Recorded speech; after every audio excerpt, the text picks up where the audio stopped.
Assalamualaikum warahmatullahi wabarakatuh.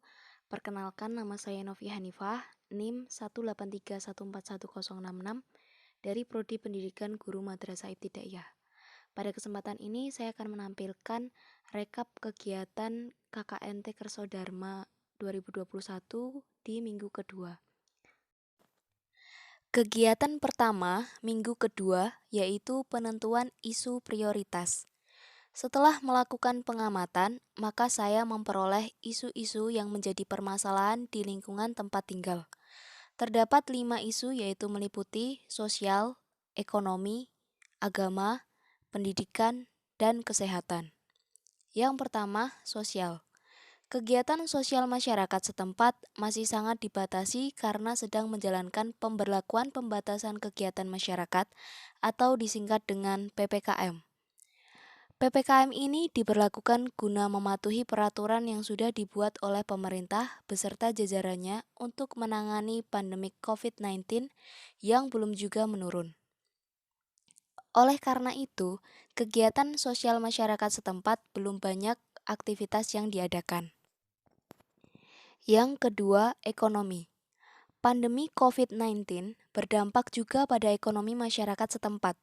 Seperti halnya yang bekerja sebagai pedagang, mengalami penurunan yang sangat drastis. Selain itu juga terdapat karyawan swasta yang diberhentikan dengan alasan pengurangan karyawan atau pemutusan hubungan kerja atau yang biasa disebut dengan PHK. Yang ketiga, agama. Kegiatan keagamaan seperti pengajian dan TPA sementara diliburkan terlebih dahulu sampai situasi dan kondisi sudah membaik. Yang keempat adalah pendidikan. Pembelajaran di sekolah dilaksanakan secara daring atau berbasis online. Dari perubahan yang semula luring menjadi daring ini, ada beberapa anak yang merasa kesulitan dalam proses pembelajaran. Yang kelima adalah kesehatan. Dilihat dari segi kesehatan, masih ada masyarakat yang belum mematuhi protokol kesehatan seperti tidak memakai masker dan malas mencuci tangan. Kegiatan kedua di minggu kedua ini adalah analisis isu prioritas. Pada kegiatan dua ini, saya fokuskan pada 3 bidang yaitu ekonomi, pendidikan, dan kesehatan. Yang pertama, ekonomi. Pandemi COVID-19 membuat pemerintah mengeluarkan peraturan baru, baik dalam hal pembatasan aktivitas sosial, pendidikan, bahkan ekonomi juga berdampak.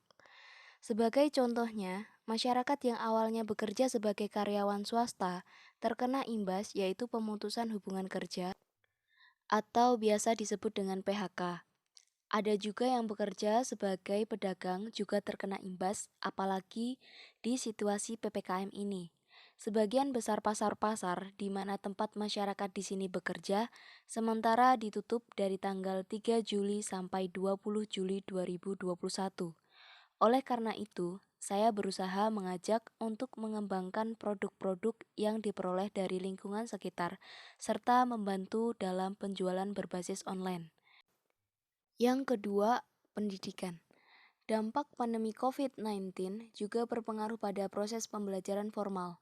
Semenjak pandemi COVID-19 masuk ke Indonesia, sekolah dituntut untuk melakukan pembelajaran daring. Siswa diharuskan untuk belajar di rumah. Namun, pada kenyataannya ditemui permasalahan-permasalahan yang muncul, baik dari orang tua yang merasa kesulitan membagi waktu, keterbatasan materi, ataupun karena gaptek dalam menggunakan teknologi. Selain itu, anak-anak juga ada yang merasa kesulitan dalam memahami serta menerima materi. Oleh karena itu, saya berencana untuk mendampingi anak di sekitar rumah untuk belajar baik dalam pendidikan formal maupun TPA. Yang ketiga, kesehatan. Minimnya pengetahuan masyarakat tentang COVID-19 menjadikan sebagian masyarakat abai akan pentingnya protokol kesehatan. Oleh karena itu, saya berusaha membantu memberikan sosialisasi kepada masyarakat sekitar akan pentingnya menaati protokol kesehatan dengan memakai masker dan membiasakan mencuci tangan. Kegiatan ketiga, minggu kedua, adalah pembentukan kelompok inti. Pada kegiatan ketiga ini, saya membentuk kelompok inti di masyarakat guna untuk memperlancar dalam pelaksanaan kegiatan. Kelompok ini dibentuk untuk membantu segala perencanaan, pelaksanaan, serta evaluasi kegiatan selama KKN. Kegiatan keempat, minggu kedua, yaitu perencanaan pelaksanaan kegiatan. Perencanaan kegiatan yang akan saya lakukan diantaranya yaitu yang pertama, sosialisasi COVID-19, pentingnya memakai masker dan mencuci tangan. Yang kedua, menyemprot lingkungan sekitar dengan desinfektan. Yang ketiga, membagikan jamu herbal untuk memperkuat imun. Yang keempat, menanam tanaman herbal atau sayuran. Yang kelima, membantu mengembangkan produk masyarakat dan membantu dalam penjualan online. Yang keenam adalah mendampingi anak yang kesulitan belajar daring. Demikian rekap kegiatan minggu kedua. Wassalamualaikum warahmatullahi wabarakatuh.